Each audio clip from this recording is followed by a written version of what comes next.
Sebuah hotel 5 bintang di Teluk Datai Langkawi terbakar. Satu insiden kebakaran dilaporkan di aras 3 bangunan Ibu Pejabat Kontijen IPK Pahang. Seorang kanak-kanak lelaki maut selepas dipercayai terperangkap dalam kebakaran. Sebanyak 20 buah rumah musnah dan lebih 100 penduduk hilang tempat tinggal. Api sedang menjulang tinggi membakar bangunan bersebelahan blok utama kelas B. Terbakar atau kebakaran merupakan sesuatu bencana yang disebabkan oleh api atau pembakaran tidak terkawal yang boleh membahayakan nyawa manusia, bangunan atau ekologi. Kebakaran lazimnya akan menyebabkan kerosakan atau kemusnahan pada binaan dan kecederaan atau kematian kepada manusia. Punca kebakaran. Kebakaran kebiasaannya berlaku adalah disebabkan oleh sikap manusia dan ada juga disebabkan oleh fenomena alam. Punca kebakaran yang pertama ialah sering dilakukan oleh manusia iaitu putu rokok. Membuang putu rokok merata-rata dan tidak membuang di tempat yang sepatutnya menyebabkan bara-bara api di hujung rokok.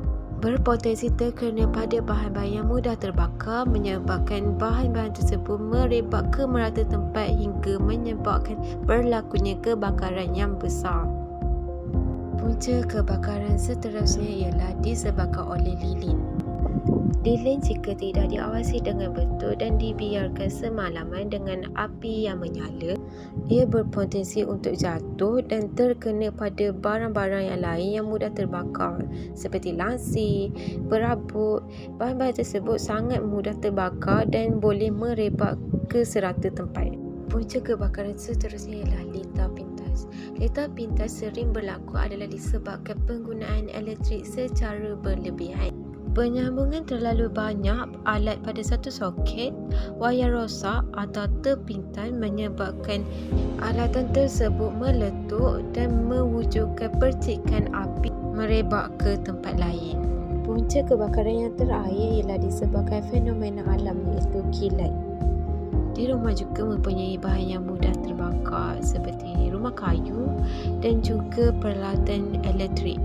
Jika kilat menyambar melalui talian arus elektrik yang tinggi, kerosakan berlaku sehingga menyebabkan kebakaran pada papan suis elektrik dan juga kelengkapan elektrik lain di samping berlakunya letupan. Kesan kepada kebakaran. Kebakaran yang berlaku dapat memberikan kesan kepada mangsa yang terlibat dengan peristiwa tersebut. Antara kesan daripada kebakaran terhadap mangsa ialah mengalami kecederaan.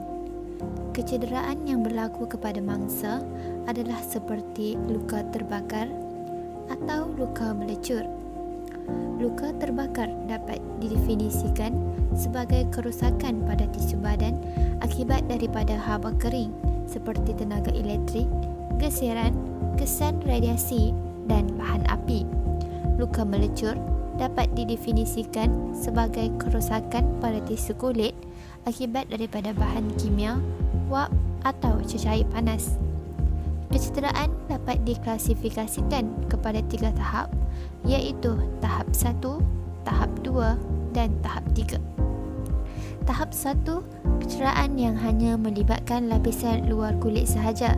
Ia tidak menyebabkan penembusan lapisan kulit yang lain. Tahap 2, kecederaan yang menyebabkan penembusan lapisan kulit, menyebabkan lapisan bawah kulit mengalami kerosakan. Tahap 3, kecederaan yang menyebabkan kerosakan kepada semua lapisan kulit, juga melibatkan kerosakan pada lapisan otot ataupun tulang. Kebakaran yang berlaku juga telah meragut banyak nyawa mangsa. Dan berikut merupakan lampiran yang melibatkan kes meragut nyawa akibat kebakaran.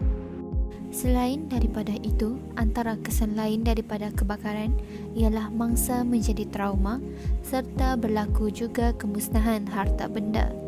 Cara-cara untuk mengelakkan sesuatu dari terbakar. Pertama, pastikan alat atau bahan mudah terbakar tidak dibawa ke bilik.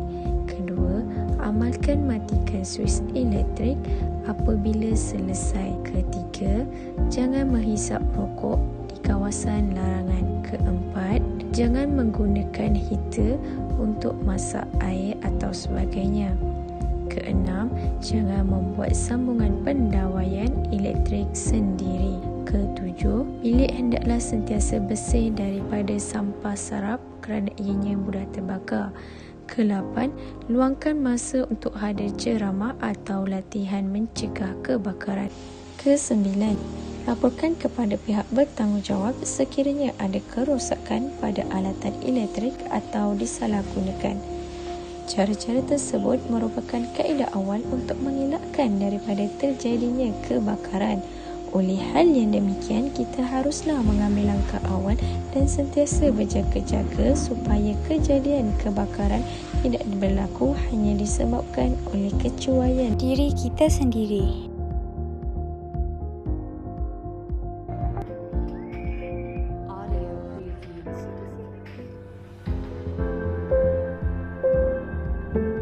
Cara pertama ialah hentikan punca kebakaran. Hal ini kerana dapat menyukarkan kerja pemadaman api oleh anggota bomba, seterusnya dapat merosakkan persekitaran. Akhir sekali, cuaca kering mempercepatkan kebakaran. Cara kedua ialah sejukkan luka, lecur atau bakar. Jangan gunakan ais atau air berais kerana boleh hilangkan haba dalam badan. Seterusnya, gunakan tuala yang direndam dalam air atau pakaian yang basah bagi kawasan yang tidak boleh direndam seperti muka. Cara ketiga ialah tutup luka, lecur atau bakar. Jika luka meliputi kawasan yang besar, tutup luka dengan kain yang besar, bersih dan kering. Jangan pecahkan gelembung cecair. Jika luka semakin teruk, perlu dapatkan rawatan segera. Intihannya, semua pihak perlulah mengambil cakna mengenai isu kebakaran dan sentiasa peka dengan keadaan sekeliling kerana ia boleh merenggut nyawa sesiapa sahaja tanpa mengira usia. Lindungi diri, lindungi semua.